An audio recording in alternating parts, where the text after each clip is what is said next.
Donasi dakwah Yufid. Yuk berikan amal jariah terbaik Anda untuk dakwah dan pendidikan Islam.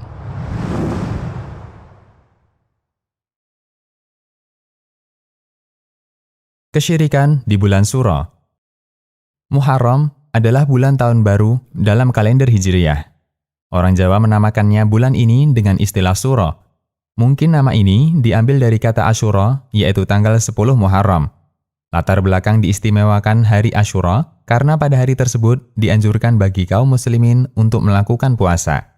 Hal menarik yang layak untuk dibahas di sini adalah keyakinan sebagian orang Jawa yang menganggap bulan ini sebagai bulan sial. Setiap orang yang punya agenda acara, mau tidak mau harus ditunda bulan depan atau dibatalkan. Anehnya, keyakinan yang tidak bisa diterima akal yang fitrah ini tidak hanya hinggap di masyarakat pedalaman, tetapi juga merasuk kepada sebagian kalangan yang berpendidikan dan mengenal teknologi seperti kalangan akademisi, yaitu mahasiswa dan dosen, dan orang-orang terpelajar lainnya.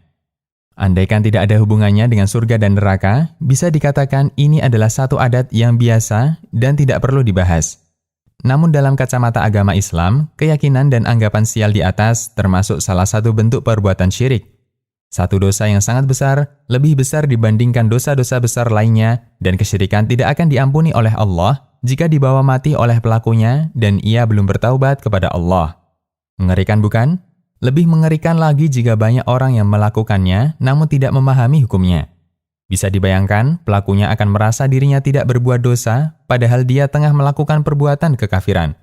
Pada hakikatnya, dia sedang melakukan kesyirikan, sementara dia tidak tahu kalau yang ia lakukan adalah kesyirikan. Bagaimana ia akan bertaubat kepada Allah apabila ia merasa tidak melakukan kesalahan? Akhirnya dia mati membawa dosa syirik, satu dosa yang tidak diampuni oleh Allah, wal-iyadu billah. Dalam ilmu akidah, keyakinan sial seperti ini dinamakan tiaroh. Tiaroh adalah anggapan akan mendapatkan kesialan karena mendengar atau melihat sesuatu yang tidak disukai, padahal tidak ada bukti ilmiahnya. Misalnya, anggapan bulan Suro, bulan malapetaka. Tiaroh adalah akidah orang kafir jahiliyah. Sebelum datang Islam, orang musyrikin Arab memiliki keyakinan yang semodel dengan keyakinan orang Jawa. Di antaranya, masyarakat jahiliyah menganggap bulan Safar, yaitu bulan setelah Muharram dalam kalender Hijriyah, sebagai bulan sial. Mereka takut dan tidak mau mengadakan kegiatan apapun di bulan Safar.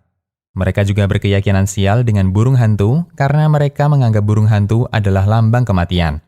Jika hinggap di atas rumah, kemudian mematuk rumah tersebut, pertanda sebentar lagi akan ada anggota keluarga rumah tersebut yang akan meninggal.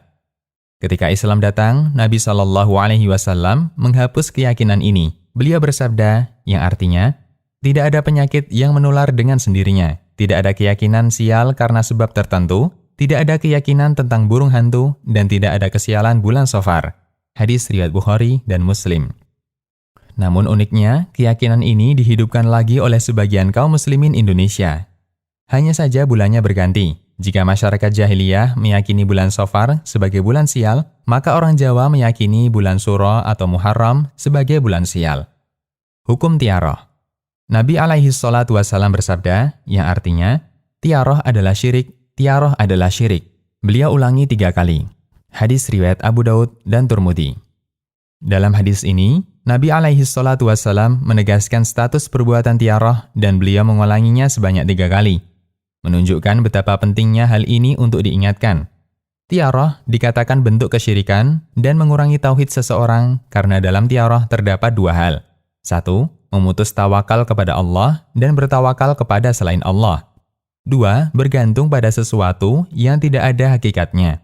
Ulama menjelaskan bahwa hukum tiaroh sebagai perbuatan kesyirikan dirinci menjadi 2. A. Syirik kecil, yaitu tidak menyebabkan keluar dari Islam. Jika kejadian aneh, bulan Suro, burung hantu, atau yang lainnya dianggap sebagai sebab kesialan. Meskipun dia meyakini bahwa pencipta kesialan itu sendiri adalah Allah. Perbuatan ini digolongkan kesyirikan karena pelakunya bersandar pada sesuatu yang dia yakini sebagai sebab munculnya kesialan, padahal itu bukan sebab. B. Syirik besar, yaitu pelakunya diancam dengan kekafiran. Jika diyakini bahwa bulan Suro yang mengatur terjadinya kesialan, bukan Allah. Keyakinan ini sama dengan menganggap ada makhluk yang bisa mengatur alam dengan mendatangkan bencana atau sial. Qaulul Mufid, Syarah Kitab Tauhid. Pengaruh tiaroh. Setiap orang yang terjangkit penyakit tiaroh akan terjebak dalam dua keadaan yang dua-duanya tercela. Pertama, membatalkan agenda yang telah direncanakan karena takut akan tertimpa kesialan. Perbuatan ini sangat tercela karena persis sebagaimana yang dilakukan orang musyrik jahiliyah.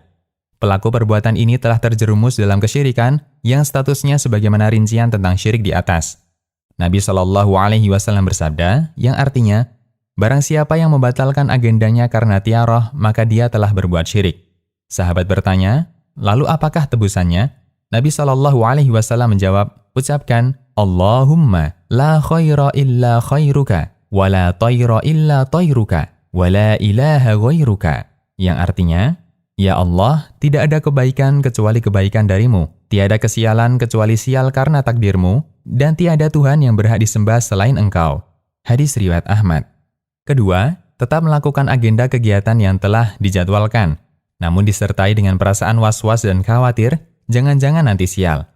Kualitas nilai keburukannya lebih rendah dari yang pertama, namun keadaan ini bukti rendahnya kualitas tawakal dan tauhid pelakunya. Terapi untuk mengobati tiaroh. Penyakit akidah yang sudah mendarah daging akan sangat sulit untuk bisa disembuhkan dan dihilangkan dalam sekejap. Sangat jarang ada orang yang bisa selamat dari penyakit tiaroh ini. Bahkan para sahabat sendiri, manusia paling baik di umat ini, masih terjangkit penyakit ini. Sebagaimana Nabi SAW bersabda, yang artinya, tiaroh adalah syirik, tiaroh adalah syirik, sebanyak 3 kali. Kemudian Ibnu Mas'ud radhiyallahu anhu mengatakan, tidak ada seorang pun di antara kita kecuali terjangkit dalam hatinya penyakit tiaroh ini. Hanya saja Allah menghilangkannya dengan tawakal kepadanya. Hadis riwayat Abu Daud dan Tirmidzi. Maksud perkataan Ibnu Mas'ud adalah munculnya perasaan was-was yang dialami para sahabat. Aunul Ma'bud Syarah Sunan Abi Daud. Namun, kata sulit bukanlah alasan untuk tidak mengobati penyakit membahayakan ini.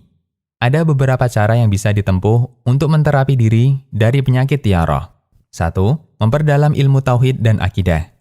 Karena dengan modal ilmu, seseorang bisa berjalan sesuai jalur yang syariat tentukan. 2. Memahami dan meyakini bahwa segala sesuatu yang ada di alam ini mutlak berada di bawah kehendak dan kekuasaan Allah Subhanahu wa Ta'ala. Tidak ada satupun makhluk yang bisa ikut campur. 3. Bertawakal dan pasrah sepenuhnya kepada Allah Subhanahu wa Ta'ala, sebagaimana yang dilakukan para sahabat. 4. Sering-sering memohon perlindungan kepada Allah dari bisikan dan gangguan setan, terutama ketika muncul perasaan khawatir dan was-was. Kemudian lindungi diri kita dari godaan setan dengan membasahi mulut ini dengan zikir-zikir yang sesuai syariat. 5. Jangan menggagalkan satu rencana yang sudah diagendakan disebabkan munculnya perasaan was-was, karena hal ini berarti menjerumuskan kita kepada kesyirikan. 6. Tetap optimis untuk meraih keberkahan dari kegiatan yang kita lakukan selama tidak melanggar syariat. 7. Jangan pedulikan komentar orang yang justru akan memperparah penyakit tiaroh.